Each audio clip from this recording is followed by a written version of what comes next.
Tomen asiento, hermanos, por favor.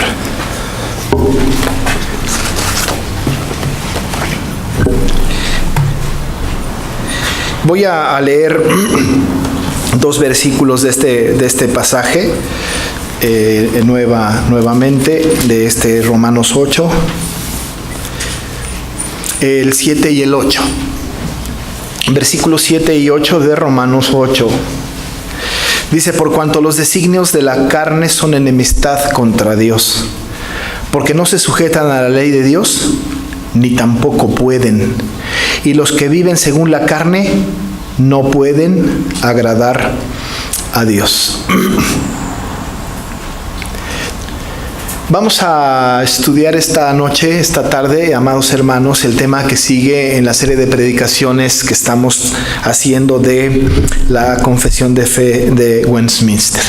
Hemos tenido ya varias predicaciones al respecto. En algún momento, de repente, tenemos pequeñas interrupciones de esta serie para atender otros temas que tienen que ver con la vida de la iglesia, los aniversarios y estas cosas.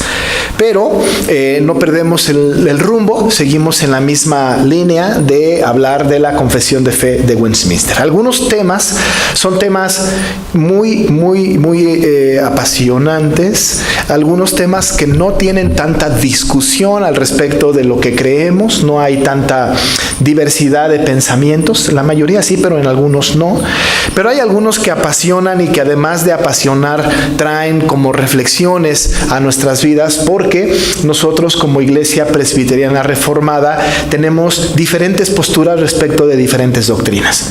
Una de estas es esta doctrina que está contenida en la Confesión de Fe de Westminster, que es el libre albedrío. Y este es un tema que es muy importante que tratemos, incluso deberíamos de tratarlo con cierto cuidado durante mucho tiempo, porque no es un tema sencillo, no es un tema de media hora, es un tema muy amplio. Y como lo hemos dicho los que han predicado y yo mismo en estos temas, lo que hacemos aquí en el culto de la tarde es solamente esbozar la doctrina, decir algunas cosas centrales de cada doctrina, con la esperanza de que cada uno de nosotros pueda indagar un poco más acerca de estas verdades doctrinales. Por ahí próximamente en la escuela dominical seguro habrá la oportunidad de estudiar a fondo estos asuntos doctrinales. Ya estaremos dándoles noticias muy pronto de este proyecto que tiene que ver con estas cosas exactamente, y de una manera bastante más interactiva, un poco más de discusión, de preguntas y de respuestas. Entiendo que en un culto es difícil que alguna gente tenga inquietudes y decir, no, interrumpir eso no se puede en una predicación, pero en una clase puede ser posible. Este tema que vamos a tratar ahora es un tema que es de debate, es un tema muy importante, que es el tema del libre albedrío. La gran pregunta es: ¿tenemos o no tenemos libre albedrío? Se ha escuchado a lo largo de la vida de los cristianos este tema. Incluso dentro de la misma iglesia presbiteriana reformada se escuchan defensas muy fuertes respecto de este tema. Es que el Señor nos ha dado libre albedrío, y se habla de este asunto del libre albedrío. El gran problema que tenemos como iglesia presbiteriana, como iglesia reformada, no es tanto que estemos en lo cierto o no respecto del libre albedrío, sino cuál es la idea que tenemos de este concepto de libertad. ¿Qué idea viene a nuestra mente cuando hablamos del libre albedrío?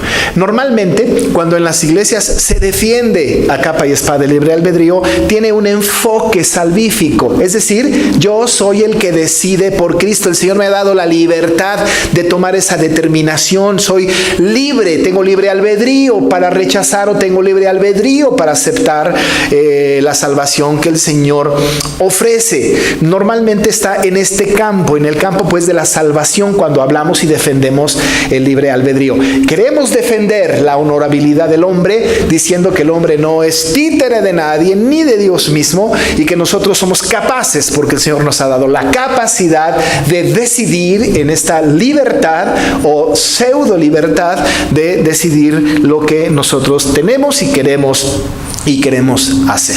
Así que entonces esto se ha hablado en nuestras propias iglesias, en nuestra iglesia, en iglesias muy presbiterianas de muchos años, y se habla pues de libre albedrío. Incluso la conducta y la predicación y el asunto común en el evangelismo y en algunas otras áreas está muy perseguido, está muy, no perseguido desde el punto de vista de que esté mal, sino muy anhelado el tema de la libertad, esta libertad que nosotros tenemos. Dios nos ha hecho, dicen algunos, agentes libres que podemos tomar decisiones que contribuyan a nuestro bien espiritual. Pero entonces tenemos que ver por eso mismo el tema de el libre albedrío. Los que hicieron la confesión de fe de Westminster se topan con este tema del libre albedrío y lo tratan desde el punto de vista bíblico, que es justamente lo que vamos a tratar de hacer en esta tarde.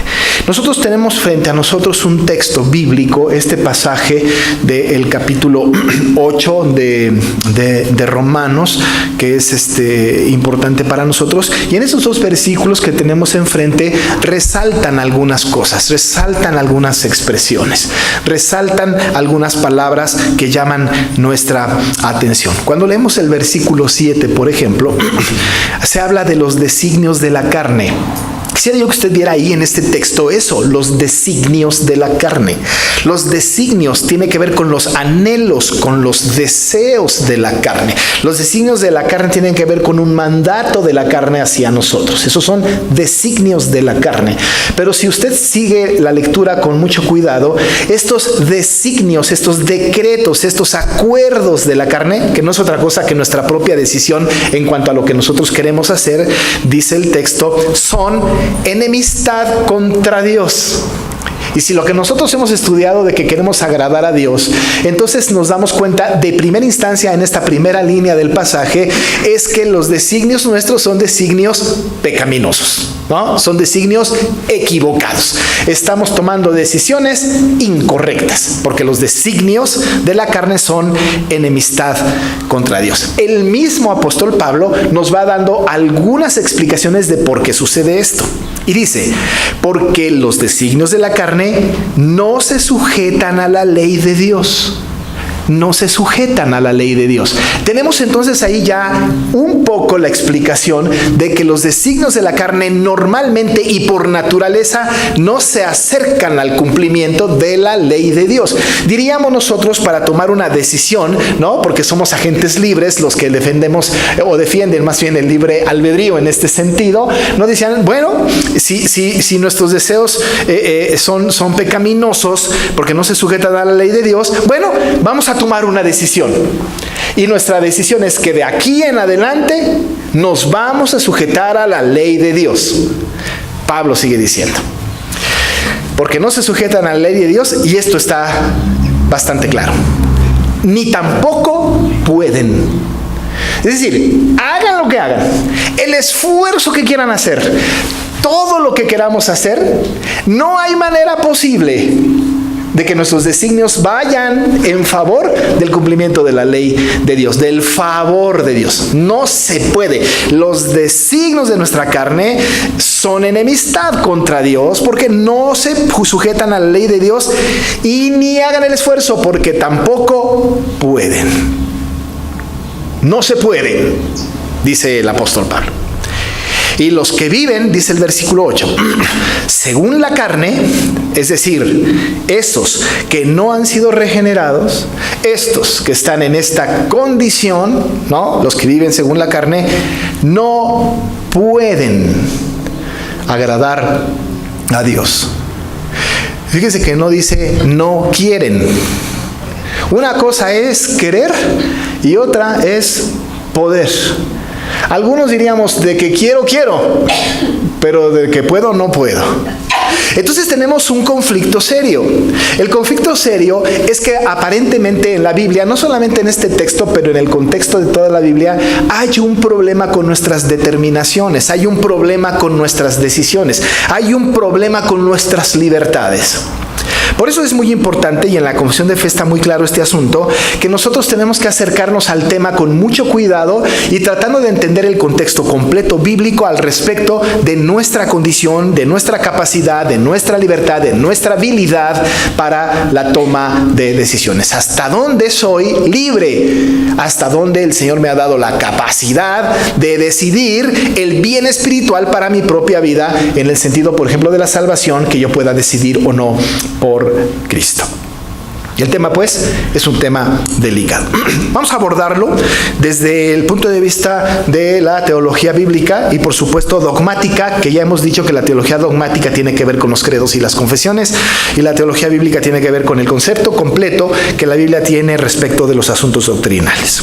La Biblia claramente expresa en el contexto general, y no hay ninguna parte en la Biblia que lo diga con toda claridad, o sea, tan explícitamente, pero en la Biblia queda claro que el hombre está dotado o tiene, ¿no?, en su haber la capacidad natural y la capacidad moral. Vamos a hablar un poco de la capacidad natural y de la capacidad moral. Y después de hablar de la capacidad natural y de la capacidad moral, vamos a ver, para entender las dos capacidades, un poco los estados de libertad en el que el Señor nos puso, nos pone y nos pondrá. Es decir, vamos a hablar de estos 4 estados citados en la Confesión de Fe de Westminster respecto de la libertad. Vamos a hablar en la creación, vamos a hablar en el pecado, vamos a hablar de la redención y hablaremos del futuro, es decir, de la vida gloriosa cuando estemos transformados en el Señor. Así que vamos a tener que hablar de estos temas para que podamos entender un poco más el tema de la libertad. Pero empezamos con las capacidades. La capacidad natural. Esta capacidad natural tiene que ver con los poderes que recibimos como seres humanos de la naturaleza.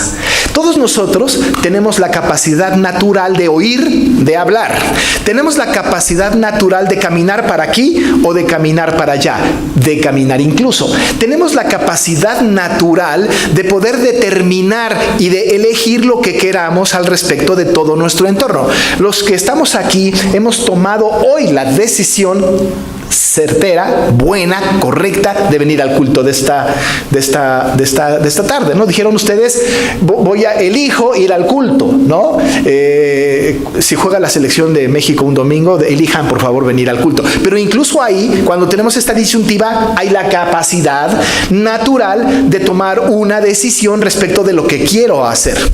A veces caemos en el error de culpar o no a Dios. Y decimos cosas, por ejemplo, si yo decido quedarme a ver el fútbol, ¿no? Entonces el diablo me tentó. Y si decimos vamos a venir a la iglesia, el Señor me impulsó. En muchas de estas cosas la capacidad natural está comprometida porque no nos hacemos responsable de lo que nosotros estamos haciendo. La capacidad natural es la capacidad que Dios nos ha dado a nosotros, ¿no?, de hacer varias cosas. Entre tantas cosas nos ha dado la capacidad natural de las elecciones, de elegir. Hoy lo ejercimos, ¿no es cierto? Hoy ejercimos la capacidad natural, hoy fuimos a las urnas, hoy ustedes votaron, espero que todos lo hayan hecho, los mayores de 18 años, votamos, ¿no? Casi en la mañana tenía la tentación de decir, hermano, pues, tiene que entrar con su cosa esta, si no viene al culto, ¿no? Pero era bastante grotesco y además era en contra de lo que iba a predicar de legalismo. Pero tenemos esa capacidad de elección, podemos elegir, ¿no es cierto? Hoy tuvimos esa capacidad de elegir. Es una capacidad natural que el Señor nos ha dado a todos los seres humanos. En ese sentido, somos agentes libres, no nos coercionan. Y si nos dejamos coercionar, será también por un acto de la voluntad. Si alguien me dice a mí, no votes por este, pero vota por aquel, está coercionándome, pero yo decido en mi elección si sí le hago caso o no le hago caso. Nosotros entonces tenemos la capacidad natural de oír, de hablar, de ver, de caminar, de elegir. Pero carecemos de algunas capacidades naturales. Ahora, yo puedo elegir lo que quiera, lo que no significa que puedo hacer lo que elija. Ahora, esto es algo muy importante. Puedo, ¿no?, decidir lo que quiera, aunque no todo lo que quiera lo puedo hacer. Voy a poner un ejemplo. Yo tengo la capacidad natural de elegir. Que bueno, Dios me la ha dado. Está bien, vamos a analizarlo un poco más adelante. Pero hay cosas que no están en mi naturaleza porque yo no podría decidir sobre algo que está en contra de mi naturaleza. Ahora, yo puedo decir, he decidido volar. Es mi decisión, soy completamente libre para decidir lo que quiera. He decidido volar. Así es que, hermanos, me subo al techo y a volar. Ahora, ¿qué problema tengo ahí? Que tengo yo la capacidad natural de elegir volar, pero no puedo volar. ¿Por qué no puedo volar? Porque no está en mi naturaleza volar. Porque no estoy confeccionado para volar. Porque el Señor le ha dado a otros seres creados la capacidad de volar. A mí no me la dio. Es decir, que yo puedo decidir todo lo que yo quiero hacer, pero no todo lo que yo decido hacer, lo puedo hacer. Estoy incapacitado por la naturaleza que el Señor me dio a mí o por la naturaleza que adquirí yo. Así que entonces la capacidad natural es para todos nosotros. Yo tengo la capacidad de elegir lo que yo quiera, pero hay cosas que son imposibles para mí. Porque por más que yo quiera decidir, no lo voy a hacer porque está en contra de mi naturaleza. Ahora fue un ejemplo absurdo. Ninguno de nosotros, ninguno, decide volar. Ninguno.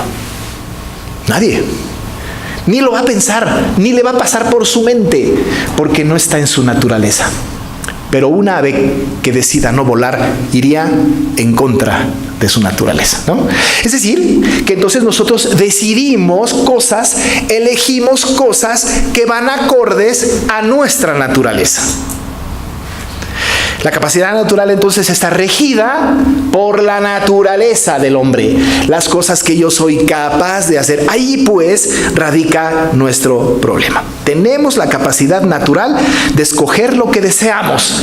El problema está en lo que deseamos. Ahí está el problema, en la naturaleza de nuestros deseos.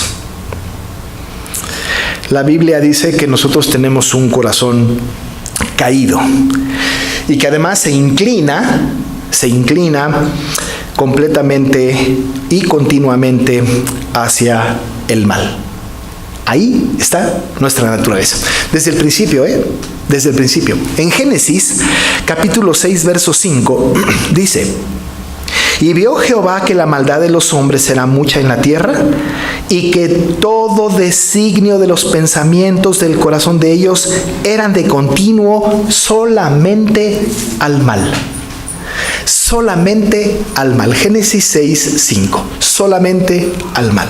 Es decir, que nuestra naturaleza, a partir de la caída, es inclinarnos voluntariamente hacia el mal. Esta es nuestra naturaleza. Nuestra capacidad natural nos lleva solamente a lo que podemos. Y lo que podemos es lo que deseamos: caminar hacia el mal. Este es nuestro anhelo. Por eso Pablo a los Efesios les dijo: ustedes eran por naturaleza hijos de ira, lo mismo que los demás. Eran por naturaleza hijos de ira. Estamos inclinados solamente al mal. Ahí está el problema. ¿Nosotros tenemos la capacidad natural de elegir lo que queramos? Sí, pero lo que nosotros queremos, lo que nosotros anhelamos, es lo que nos dicta nuestra naturaleza. Y nuestra naturaleza nos inclina siempre al mal. Y cuando nosotros hacemos el mal, estamos siendo congruentes con nuestra naturaleza, porque ahí estamos inclinados, ¿no es cierto? La capacidad natural entonces está vulnerada por la caída. Esa es la capacidad natural. Pero ¿qué hay de la capacidad moral? La capacidad moral tiene que ver con una capacidad perdida. Es decir, que el Señor nos había dado o nos había capacitado moralmente para hacer el bien, pero en la caída ha sido interrumpida la capacidad moral y ahora nuestra capacidad tiene una tendencia hacia el mal. No hay una sola acción que nosotros podamos hacer, no hay una sola elección que nosotros podamos hacer que nos acerque a Cristo. Estoy hablando en términos de la salvación. Absolutamente nada. Antes de que una persona pueda hacer una elección que sea agradable a Dios, primero tiene que tener el deseo de agradarle a Dios. Ahí está el problema. No tenemos el deseo. No antes de haber nacido de nuevo. Ustedes y yo sí tenemos un deseo de agradar a Dios. Pero el no nacido, pues el que está en esta condición, no tiene ese anhelo. Tiene que modificar su deseo. Tiene que ser cambiado su anhelo. Los anhelos tienen que ser, pues, cambiados. Antes de que podamos encontrar a Dios, debemos tener primero el deseo de buscarle. No podemos encontrar a Dios si no le buscamos, y si no le buscamos con el deseo de un corazón regenerado. La capacidad moral ha sido coartada. Antes de que podamos escoger a Cristo, debemos tener un deseo hacia Cristo. De otra manera, no podemos. Ahora, volvemos a lo mismo. El problema está en que nuestros deseos están alterados, están vulnerados. Nuestros anhelos están vulnerados. ¿Cuándo pasó esto? La pregunta que existe ahora es, ¿tiene el hombre caído en y por sí mismo un deseo natural por Cristo? La respuesta es no. Definitivamente no. Usted y yo, antes de estar en Cristo, antes de haber nacido de nuevo, ¿teníamos un deseo de venir a Cristo? No, no lo teníamos. Nuestro deseo estaba corrompido por la caída. La caída había cambiado nuestros anhelos, nuestros deseos.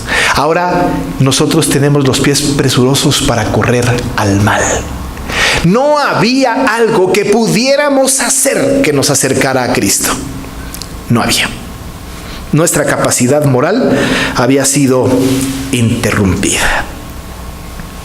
Lo perdió el hombre en la caída. ¿Pero qué hay de la libertad entonces? ¿Qué pasa pues con nuestra libertad? Es que nosotros ahora no podemos ni queremos acercarnos a Dios. El hombre natural no lo puede hacer. Entonces no puede decidir por Cristo. No puede. Esto suena duro, esto suena difícil de creer, difícil de entender, pero es un asunto completamente escritural. Ahí en ese entorno doctrinal, ahí en ese entorno de la capacidad natural versus capacidad moral, ahí en este juego de dos capacidades entra el concepto de libre albedrío. Y entra el concepto del libre albedrío completamente alterado para modificar el concepto y decir que nosotros sí podemos elegir por Dios. Sí podemos tomar una decisión por Dios. Elegimos a Dios. Algunas personas, incluso cristianas, dicen en su lenguaje cotidiano, cuando yo acepté a Cristo, entendiéndose como un acto de la libre y soberana voluntad del ser humano. Yo lo decidí. En las campañas evangelísticas se escucha mucho esto, ¿no es cierto? El que quiera, el que decida venir a Cristo, que venga al altar. Y estamos apelando a una naturaleza caída. ¿Cómo una persona caída, cómo una persona que no tiene los deseos por Cristo puede venir a Cristo? Ahora, desde luego que tampoco podemos echar para tierra todo esto. Es posible que el Señor haya llamado a alguno de ellos en su corazón con llamamiento eficaz y que entonces venga a los pies de Cristo voluntariamente. Esto se puede. Pero para que una persona venga a Cristo con una voluntad, tiene que haber antes haber sido cambiado su afecto, su deseo. Y para que cambie su afecto, su deseo, tiene que nacer de nuevo. Y para nacer de nuevo, solamente lo puede hacer el Espíritu Santo de Dios. Solamente. El único momento, yo siempre digo, el único momento en donde Dios violenta nuestra voluntad es en la regeneración. Pero una vez que el Señor cambia mi corazón, ¿sabe qué hago? Acepto a Cristo. ¿Sabe qué hago? Recibo a Cristo. ¿Sabe qué hago? Corro a Cristo. ¿Por qué? Porque ahora mi capacidad natural se inclina a Cristo. Porque ahora anhelo a Cristo. Pero nací de nuevo. Y habiendo nacido de nuevo, ejerzo mi libertad de decisión. Pero mi libertad de decisión está en función de mi regeneración. No al revés. Mi regeneración no fue producto de mi libertad. Mi libertad es producto de la regeneración. Y cuando el Señor me ha regenerado, decido por Cristo. Por eso Juan dice, mas a todos los que le recibieron, a los que creen en su nombre, les dio potestad de ser hechos hijos de Dios. Pero les dio potestad Él. Por eso le recibieron. Por eso creyeron en su nombre. Pero su capacidad natural fue modificada. Y su capacidad moral también fue habilitada. ¿Cómo lo entendemos esto a la luz de la libertad del hombre? ¿Cuándo se perdió? ¿En qué momento y de qué manera se puede utilizar la libertad que el Señor nos ha dado? La Confesión de Fe de Westminster habla de 4 estados del hombre respecto de la libertad. Ahora, quiero decirles que justamente nosotros como Iglesia Reformada tendremos que ser los principales defensores de la libertad. Al contrario que otras personas piensan, ¿no? Los que hablan de la predestinación y los presbiterianos son enemigos de la libertad. No es cierto, no somos enemigos de la libertad. Tenemos un concepto bíblico de la libertad. Desde el punto de vista de nuestras confesiones, especialmente la Confesión de Fe de Westminster, nos enseña estos 4 estados del hombre respecto de su propia libertad, y ahora mismo los voy a enumerar. Se habla en la Confesión de Fe de estos 4 estados. El primer estado es el estado de la inocencia. Es importante hablar del estado de la inocencia. No es el estado de la inocencia cuando un bebé nace. Hoy día a eso nos referimos cuando nace un bebé, ¿no es cierto? Mira qué lindo e inocente es. No sabe a qué mundo ha venido. No ha hecho ni mal ni bien, ¿no? Y lo consideramos como inocente. A esa criatura que acaba de nacer le conferimos el nombre de pecador a partir de que comete su primer pecado. Así que entonces el niño cuando nace, como no ha hecho ni mal ni bien, todavía es inocente. Crasa mentira. Absoluta mentira. Entonces la Confesión de Fe de Westminster explica y habla acerca de justo el estado de la inocencia. El estado de la inocencia solamente se dio en el Edén con Adán y Eva. Solo con ellos. Los únicos seres sobre la faz de la tierra que estuvieron en algún momento de su vida en un estado de inocencia fueron ellos. Nada más, no hay más, solamente ellos. Claro, ellos son representantes corporativos de toda la humanidad. En ellos teníamos nosotros un día, en algún momento, un estado de inocencia, ¿no es cierto? Porque somos representados por Adán, pero solo ellos dos. Ellos dos estaban pues en este estado de inocencia. Podían agradar a Dios y anhelaban y deseaban agradar a Dios y tenían una comunión plena con Dios. Eran absolutamente libres de decidir por Dios. Eran libres de buscar el bien espiritual para sus propias vidas. Pero en el estado de inocencia también tenían la capacidad, la habilidad de hacer el mal. Pero sus anhelos, sus deseos, sus inclinaciones eran al bien, eran a buscar a Dios, tanto que hablaban con Dios. Y entonces Dios venía al Edén y hablaba con el hombre le respondía y tenían un diálogo precioso. El estado de inocencia es maravilloso porque el estado de inocencia habilitaba al hombre para tomar decisiones y elegir las cosas que espiritualmente le venían bien. Antes del pecado el hombre viviría eternamente. Eternamente. Estamos hablando de vida eterna. El pecado echó todo a perder. Pero entonces el estado original del hombre en el Edén fue el estado de inocencia. ¿Había decisiones libres? Sí. ¿Podían decidir por Dios? Sí. ¿Tenían una libertad? Sí. Pero esa libertad estaba condicionada por su estado de inocencia que estaba siendo gobernado por Dios absolutamente. Es decir, que en la condición que estaba, ellos podían hacer elecciones libres en el estado de inocencia. Pero el hombre cayó. ¿No es cierto? Conocemos la historia, el hombre cayó. No vamos a contar cómo cayó, pero cayó. Adán y Eva cayeron. Fueron seducidos por la serpiente y esa inclinación que tenían también para desobedecer les hizo pues caer del estado de inocencia. A partir de ahí, el hombre entró en el estado de pecado. En el estado de pecado. El hombre perdió totalmente, no parcialmente, totalmente, toda capacidad para querer algún bien espiritual que acompañe a su salvación. A partir del pecado pasaron 2 cosas importantes. Uno, el Señor les prohibió estar más en el Edén y apartó el árbol de la vida del Edén y lo custodió con querubines.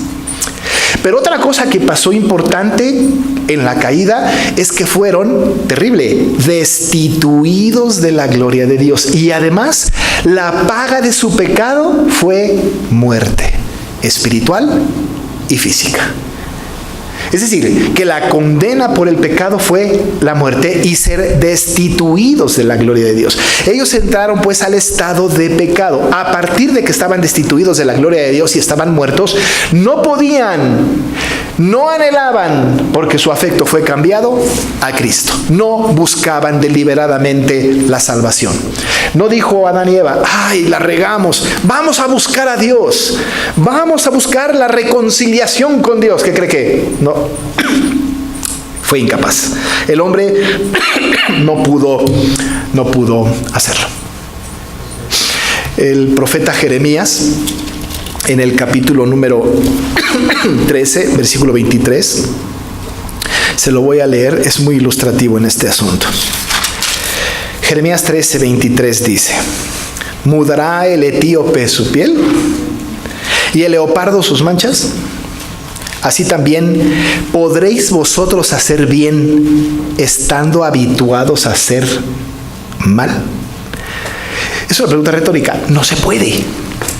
Porque ahora el corazón del hombre estaba inclinado, como dice Génesis 6:5, exclusiva y solamente hacia el mal.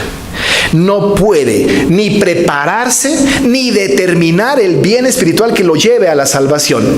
No puede curar, no hay un remedio humano, gracias, no hay un remedio humano que le haga cambiar su condición. Hermano, a partir de la caída, el hombre no puede dar marcha atrás. El hombre no puede regresar, no puede desandar el camino. Estaba en un estado de pecado. Se preguntará, ¿y entonces era libre? La respuesta es sí. Libre. ¿Sabe para qué? Libre para hacer lo que su propia naturaleza le inclinaba para hacer. Completamente libre.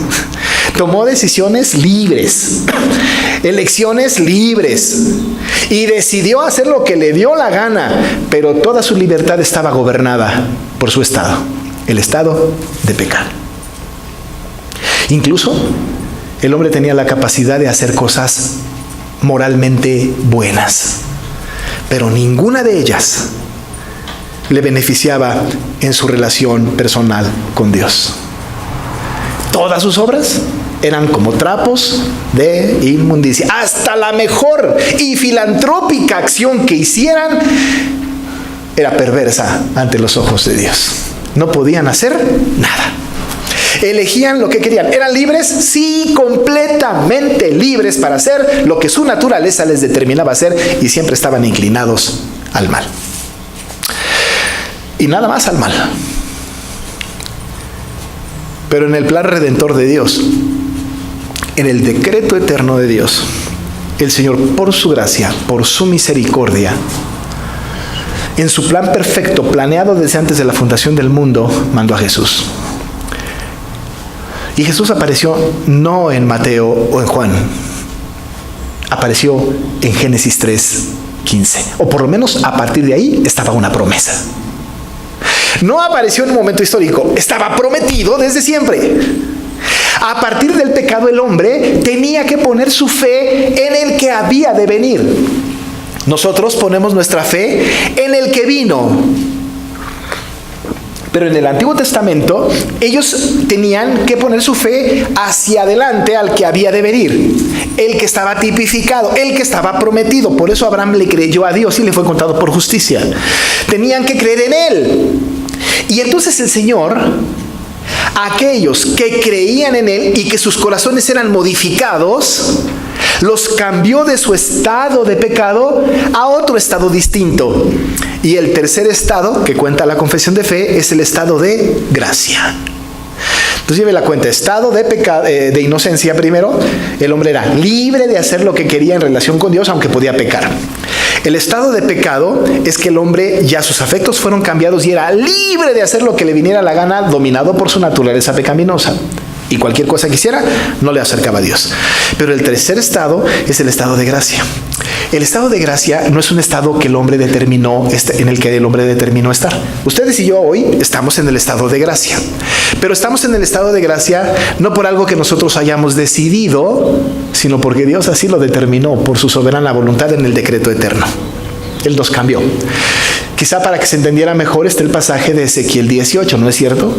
El Señor dijo, mío es el alma del Padre, mía es el alma del Hijo, el alma que pecare, esa morirá. Y adelante dice que Él puede cambiar el corazón de piedra a un corazón de carne. Él es el único que puede modificarlo. Él nos dio vida a nosotros cuando estábamos muertos en delitos y pecados, según Efesios capítulo 2. Él es el único que lo puede hacer. Y cuando esta decisión del Señor, ¿no? Cuando Él dice esto, cuando Él cambia, modifica mi corazón, Él es el que me traslada, ¿no? La Biblia dice de las tinieblas a su luz admirable, del estado de pecado al estado de gracia. Alguna vez discutiendo con una persona me decía, es que ustedes no creen en el libre albedrío. Yo digo, sí creemos. En la salvación no creen en el libre albedrío. Yo digo que sí creemos en la salvación, en el libre albedrío. El problema es el objeto quien lo aplica o quien lo ejecuta. Dios ejerce su libre albedrío para decidir a quién salvar y a quién no salvar. Yo no, Él sí. Ahí hay libre albedrío, completamente. Porque Dios es un agente libre, perfecto, soberano y absoluto.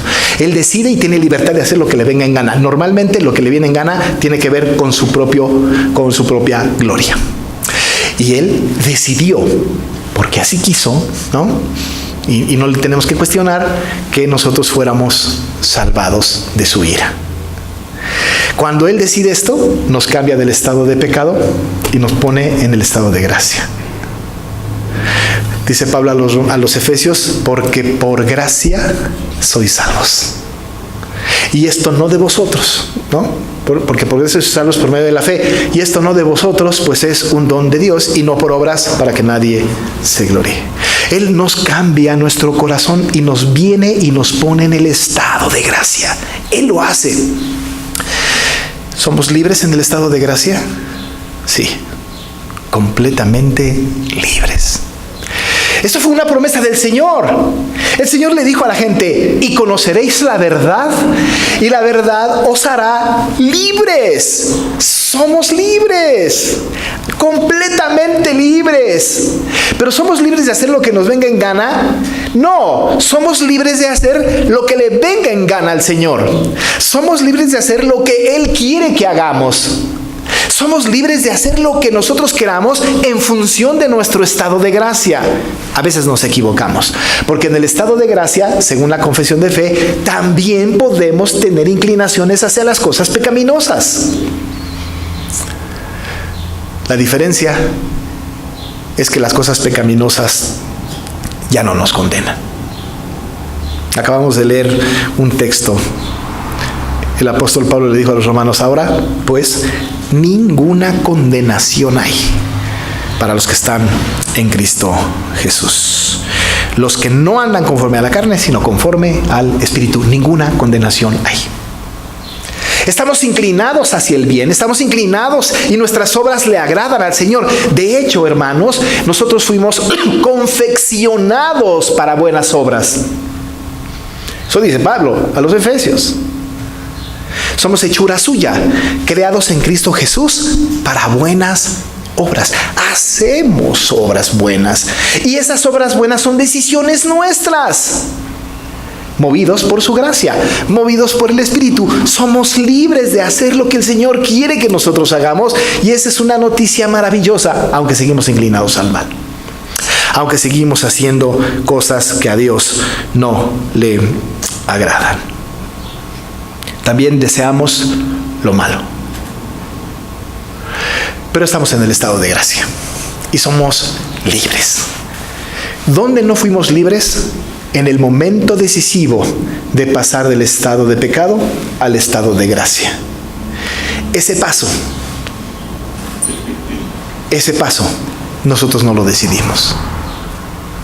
Ese paso, ese acto espiritual, soberano y maravilloso, lo decidió Cristo por nosotros. No en el tiempo de la historia, antes de la fundación del mundo. Y en el momento que lo estableció, nuestro corazón fue modificado. Nuestros afectos cambiados, nuestros deseos volcados a Cristo y nuestros anhelos por amar y servir a nuestro Señor. Ahora somos libres. ¿Tenemos libre albedrío? Sí, hermanos, sí lo tenemos.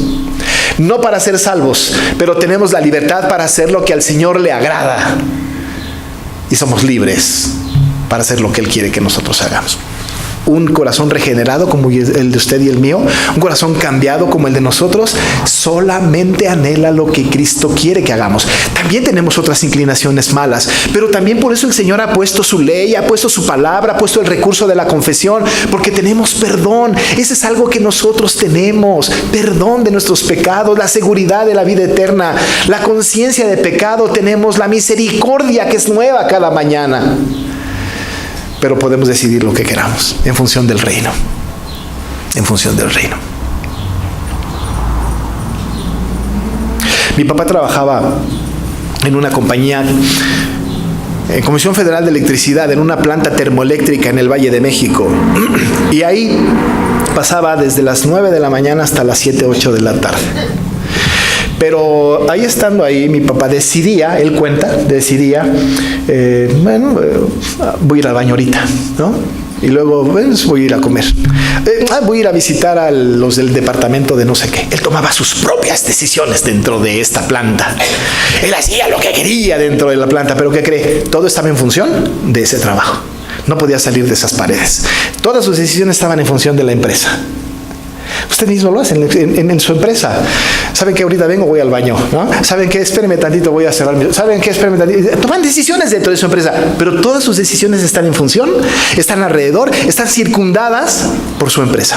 Nosotros, agentes libres, tomamos las decisiones que queremos, pero ¿qué cree? Estamos rodeados de la gracia.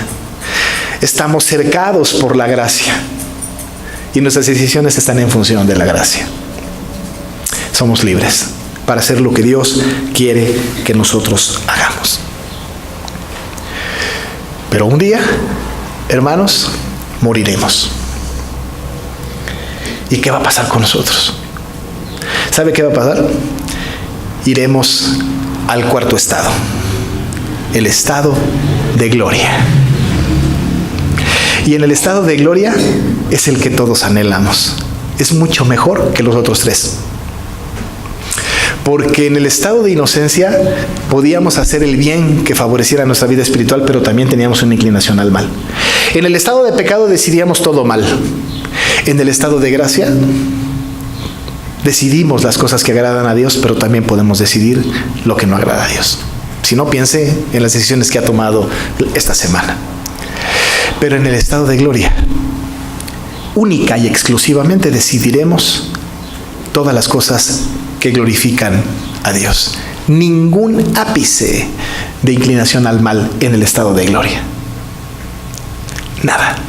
Estaremos en perfección con el Señor. ¿Habrá decisiones que tomar en el cielo? Sí, sin duda. Pero todas las decisiones estarán en función del estado en el que nos encontramos, en el estado de gloria, sin pecado, en una condición perfecta, plena, absoluta. Ahí seguiremos siendo agentes libres. El libre albedrío, amados hermanos, es una doctrina importante. Pero algunas cosas, para resumir, que he dicho en esta meditación, son importantes. Uno, nosotros podemos decidir lo que queramos, estemos donde estemos. La única decisión que no podemos tomar es la regeneración. Esa, el Señor ya la tomó desde antes de la fundación del mundo, y en el momento preciso, Él modificará nuestro corazón. Eso es muy importante. La otra es que, sabiendo esto, no podemos insistirle a nadie. No podemos apelar a las decisiones de nadie para que venga Cristo. No le podemos decir, decídelo tú. Es tu decisión. Porque no es cierto. Ahora nosotros, en el estado de gracia, hermanos, estamos comprometidos a ejercer nuestra libertad. Porque conocimos la verdad. Y la verdad nos ha hecho libres. Y en esa libertad andamos, en la libertad de Cristo. Y nuestros afectos, nuestros anhelos, nuestros deseos es servir a Cristo. Anhelamos a Cristo. Dice el salmista, mi alma tiene sed de Dios, del Dios vivo. Bendice alma mía a Jehová y no olvides ninguno de sus beneficios. Tenemos esa decisión nosotros. Podemos ejercerla. Y es nuestra responsabilidad. Y lo último es que si queremos tener decisiones siempre sabias, siempre espirituales, aguántese un poco, muera Y entonces va a tener decisiones completamente santificadas, santas, absolutas y perfectas. Mientras tanto, amado hermano, dependemos de Cristo, que por su Espíritu nos dirige a toda verdad. Y como dice Pablo en el capítulo 8 que acabamos de leer, ese es el Espíritu que nos da la certeza de que somos sus hijos y nos hace clamar, Abba, Padre. Somos libres de hacer lo que Dios quiere que hagamos. Ejerzámoslo. Vamos a orar. Padre, gracias porque tu palabra nos lleva de la mano acerca de las doctrinas importantes. Este tema es amplísimo, Señor, amplísimo. Tiene que ver con el carácter, con las capacidades, con las habilidades del hombre. Nosotros no peleamos una habilidad o una capacidad. No anhelamos, Señor, que nos respetes nuestras decisiones. Más bien hemos entendido como agentes libres en la gracia. Y nos encanta que somos esclavos de Cristo. Y que estamos sometidos a su señorío. Y estamos contentos con decidir hacer su voluntad. Padre, muchas gracias. Ayúdanos a entender que de ninguna manera ninguno de nosotros tomó una decisión sabia de regenerar su corazón, porque eso solamente lo hiciste tú. Porque si nosotros hubiésemos decidido algo, tú no serías soberano. Padre, bendice nuestra iglesia y ayúdanos, Señor, para crecer en el conocimiento de tu palabra, en las doctrinas fundamentales, y no solamente tener un conocimiento intelectual, sino que esto modifique nuestra manera de vivir, de conducirnos, de pensar. Te alabamos, Señor, en el nombre de Jesús. Amén.